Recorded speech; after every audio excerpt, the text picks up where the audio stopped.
What a stage. What a finish. What a race. Wow, wow, wow. Jeez. Stage 21, the final day of Le Tour de France, and the final day of this little thing that we've called Le Tour de France, Le Tour de Beer.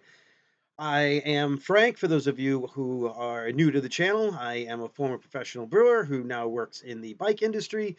I like to talk about beers, I like to talk about bikes, and during this time of year, I like to do a different beer every day of the Tour de France when I can have beer. Currently, I cannot, but we can still do a little beer history, beer education while talking about rides and races.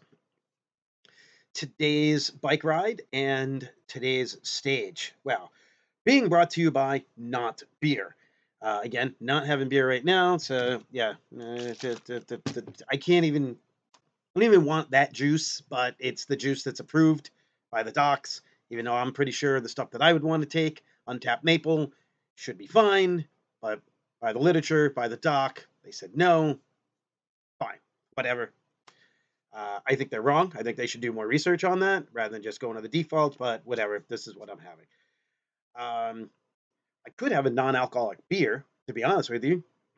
Right now, I have to drink clear liquids, and that is a clear liquid.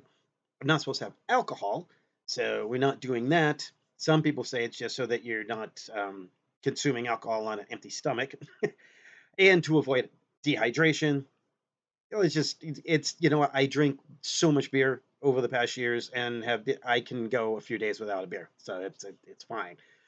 But it did make me think about beer styles, and I wanted to talk a little bit about non-alcoholic beer. So we could talk non-alcoholic beer. We're going to break this down. A little bit of non-alcoholic beer. Today's bike ride.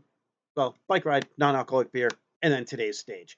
And there's a lot to unpack, but also not that much. So this is not going to be a very long episode. I do want to say thanks for everybody who's been checking in, and it has kind of gotten the juices going again for wanting to do this. Let's call it weekly or bi-weekly, where I'll talk about a couple of local rides or some rides. Like I'm doing Bike MS next weekend. Maybe it's that plus another gravel ride. Talk about what was great, and then if there's a big bike race going on, maybe that. I don't know. And then some of the beers that we've had all at the same time. So today's bike ride, the roller coaster continues. Last video, I said that I wasn't going to go to this ride. Then I realized that I could. But when I woke up this morning at 4 a.m. with a splitting headache, it's like, you know what? This is just not meant to be. Maybe I could have went up there, and that way I don't lose my entry fee for the Frost gravel race that I was supposed to do. But if I'm riding with a headache and not enjoying myself, then I just wasted $50 on gas. What's the net in that? So again, I wish there was a little bit more clarity as to why I wasn't supposed to be able to ride or couldn't ride or whatever. Again, it's fine. Next time, maybe I do the insurance. I just didn't think that was going to be the case. And now a lot of times when you sign up for rides, you can do this insurance. And anytime I've ever had to do anything like that, where it's like, oh, you can get your money back, I've never been able to get my money back ever. So I don't do the insurance things, especially if a ride has a transfer, which this one had. I just unfortunately no one was able. I couldn't transfer it to anybody. No one was purchasing the ride. But I will try to get to it next time and then maybe sign up for rides closer to it. But I also don't want to get sold out. I also like having it done so it's on my calendar and it's a target, it's a focus, it's something to train for. So the ones that are already there, I'll be looking forward to those rides. Anyway, sorry I kind of went off that way. Ended up not going to the ride because I felt lousy, not going to end up doing that. So I ended up going just for a little ride in the woods, grab the gravel bike, go out into the woods for a little bit. So I did a little gravel ride, grabbed the gravel bike, went out. It's a little small area that I know. Thought about going a different way and around, grabbing my bathing suit and going to my buddy's house, the coach. Um, and I said I don't want to go that far, so I went the other way. And then that cuts through another piece of woods, cuts through another piece of woods, which ends up being pretty close to their house. uh, Thankfully, I went by the house. I have a bathing suit there that I've left there from probably the last time I was hanging out by the pool. and Old Jersey that from the last time I was there. You know, I spend a lot of time. I mean, I've known these two people for a long, long time. Um, Todd and I actually used to race BMX bikes together when we were teenagers. I've known them, you know, since the college days. So they are like family. So for me to have a bunch of leftover clothes there, that's really not not that big of a surprise. So hung out by the pool, played with the dogs, and then rode home and just kind of being chill. Prior to that, my friend Karen came by and we went for a walk and just hung out downtown. So it's nice to have friends to get me out of the house for a little bit while I'm, you know, got to go do some stuff. So, and I think I've mentioned this before. I feel like, dude, what is going on with you? It's all just preventative maintenance, so to speak. So I always tell people get your checks done, get your medical stuff done, and that way, the sooner you know, the sooner you can be better or ahead of it. So this is preventive checks, making sure everything's okay. So that's where I'm at for that. But that was today's ride. I could have hung out, like I said, maybe had a beer, a non-alcoholic beer. So let's talk real brief about non-alcoholic beer, shall we? Why is it that a lot of non-alcoholic beers suck? I mean, I feel like people would drink more non-alcoholic beer if it wasn't so terrible. Uh, but the people, in my opinion, who make some of the best non-alcoholic beers are the breweries that have been around forever, and those are usually the ones from Europe. They've been doing it for so long because the beer culture is different there. Here in America, the beer culture is about the beer and about drinking and partying and hanging out. And now it's like, oh, now we got to take this from it. And there was a stigmatism added to non-alcoholic beer. Like, what's wrong with you? You can't handle your drinks. But are you an alcoholic? And I was like, no, maybe I just want something to drink. I like the flavor of beer. I like being around, but I just don't want the alcohol right now. And they're chasing how to be able to make it. The other thing is making a good non-alcoholic beer needs proper equipment. It can be very expensive. So you can do it through, let's talk about your basic brewing area where you make a wort based out of your grains and everything. And you use a very low attenuating, barely fermenting yeast. So if here's your sugar and the yeast doesn't eat a lot of the sugar, it brings it down to here. So you still have a lot of that malty sweet liquid. It hasn't produced any alcohol. Regular yeast will consume the sugars and that produces CO, consumes the sugar down, brings CO2 and alcohol up. If you don't bring anything down, you don't have a lot of CO2, so you're giving it false fake CO2 and false carbonation, and there's no alcohol, but it tastes like unfermented beer, which is kind of gross. Um, the other way to do it is with a higher pressure, or you have such a low beginning gravity that it does ferment down. There's nothing there. Again, thin, wordy, not very good. The expensive way to be able to do it is using some machinery where you actually strip the alcohol out of a regular beer.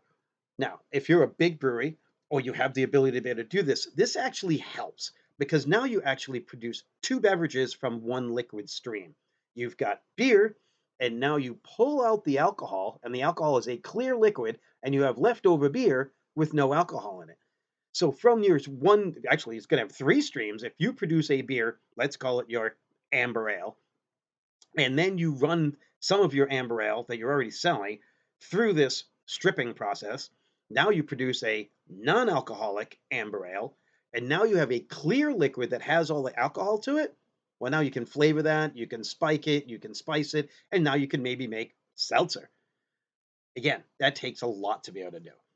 So that's a very, very basic, low level way of talking about how to make non alcoholic beer and why some is better than others. Now let's talk about today's stage. So usually by stage 20, and for the years that I've been watching the Tour de France, stage 20, everything's kind of done. Stage 21 is more of a parade. We're all kind of hanging out, and then it starts to ramp up and becomes a race for the sprinters in Paris at the Champs-Élysées. Now, that's changed since the Olympics, where they added in this other circuit, made it a little bit more of a race, which is pretty cool. So they did that again this year, using some of that same course. Where last year it was Wout van Aert who ended up actually beating Tadej Pogacar. So they're like, okay, there's no Wout this year. Let's see what happens. You also throw in some changes that the stage was shortened due to wildfires in France. So you've got a different location. I mean, used for the second time. It's still a different location, slightly different format, extending it how they're going to do the loops.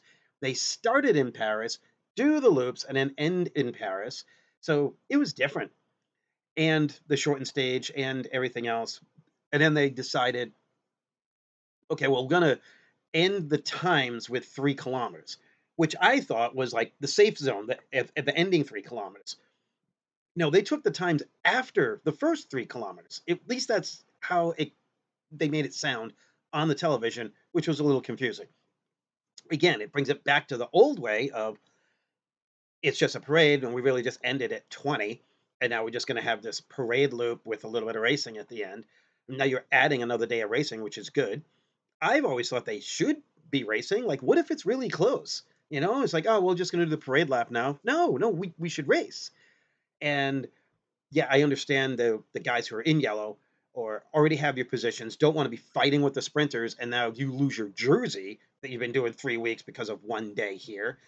So in my mind, it's almost like the Tour de France now is a 20-day stage race with a 1 day classic at the end. 20 days, that's what we're doing, and then we're doing a classic at the end of it, um, which worked out right now, but it was very close for that third spot. Maybe not for the third spot for best young rider, maybe for both, between Isaac Del Toro and Paul Sexas. And well, it would have been the same. Del Toro gets a flat, so now they may have switched spots had those times not been cut off. So I mean, I like Isaac Del Toro, so that worked out for him. But maybe that would have been the other way where Sexas gets in. But after all the work and everything that was done, maybe that's fair. I don't know. I don't know what's fair and what's not fair. It's just strange. It's like it always seems to be changing. Like, what is it going to be? And maybe that's what it is. It's like, okay, it's a 3 kilometer end of make sure nobody screws up. And then we have this 1 day cobble classic.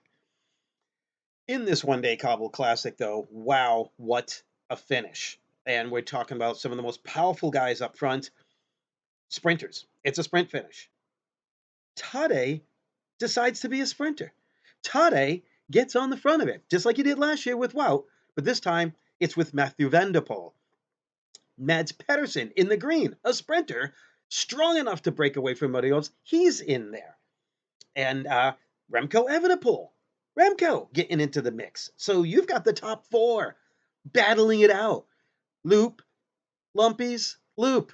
Like, and I'm not going to try and pronounce all the French names. My English is bad enough. You don't want me doing that.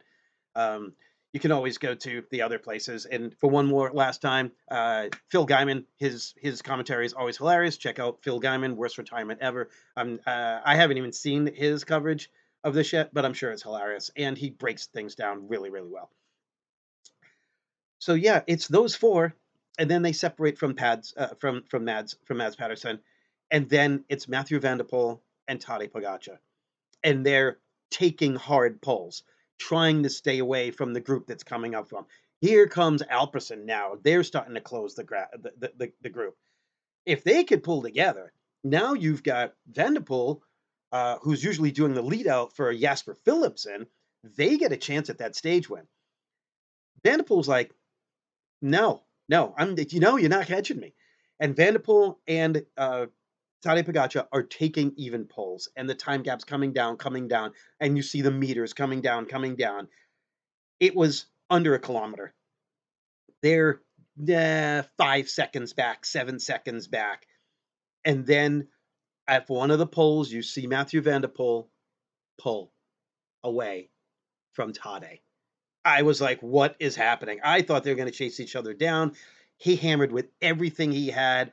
At that point, you could see Toddy was like, I'm not catching him now. They were pulling with each other, not a lot of separation, but once that separation happened, he's like, whatever, man. I mean, I could empty it for second place, which he didn't need, and he kind of backs it. I shouldn't say he backs it off because it makes it sound like he gave it to Van der Poel. No, Matthew Van der Poel won that race because then up comes the rest of that peloton. I was chasing around them, absorbs that in. In comes the rest of it, and Jasper Philipsen ends up being right there at second. Some people are like, "Oh, he could have kept going and come up and around him." No, he wasn't. That's the polite thing to say. I know that's what it is, but no. If he did come up and around him, if he did have that, wow, what a dink move. But I don't think he had that. I don't think so. I think he was kind of pedaling and he's looking to see, like, can I get that? Can I not get? He wasn't beating Vanderpool. No.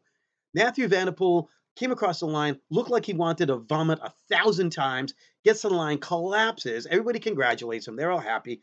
I'm happy for him. He seems to be a pretty good dude. And man, just that was an exciting, exciting finish. So it's Vanderpool gets the stage win for stage 21. The overall, it's Tade, it's Remco Evenepoel, it's Isaac Del Toro, and then Paul Sexas ends up getting into the four. So best white jersey, best young rider with the white jersey, Del Toro. Green jersey, Mads Pedersen. Polka dots once again, Richie Carapaz. And the winning team, Lidl Trek. Trek did awesome. So just a great overall race, a great overall 3 weeks. I just yeah, I got a chance to be able to talk about racing, and it's fun.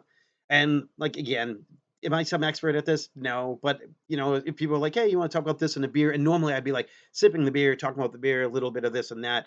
This is just where we're at. What do we do from here? Once every week or every 2 weeks, I'm going to talk about a beer and some bike rides, bringing this little video podcast back and see where it goes. But again, I think that's all I've got. So, as always, be good to yourselves, be good to each other, ride bikes, drink good craft beer, do epic shit. We'll see you next time around here on Team Beer Gus channel. Have a great day, everybody. Cheers.